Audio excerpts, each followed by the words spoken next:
संतोष देशमुख खून प्रकरणामध्ये तपास यंत्रणांनी दोषारोपपत्र दाखल केलं। या प्रकरणाची पहिली सुनावणी बुधवारी 12 मार्च रोजी होणार आहे।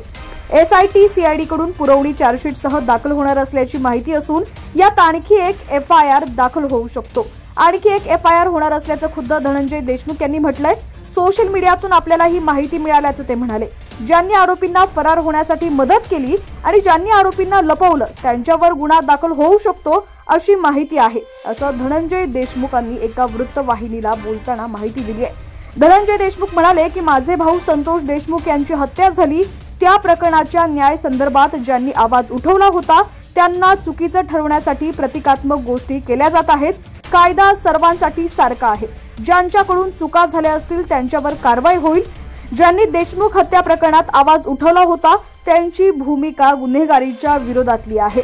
देशमुख पुढे म्हणाले की बालाजी तांदळे 60-70 गाड्या घेऊन फिरत होता अशी माहिती आहे। त्याला हे काम कोणी सांगितलं होतं? खालच्या लोकांना पकडायचं आणि मुख्य सूत्रधाराचा मुख्य माणूस यांना बाहेर काढायचं असा प्लॅन होता। परंतु जेव्हा त्यांना हे कळालं की यामध्ये सगळीच टोळी आत जातीये तेव्हा या सगळ्यांना पकडून दिलं। याचा त्यांना पश्चाताप झाला।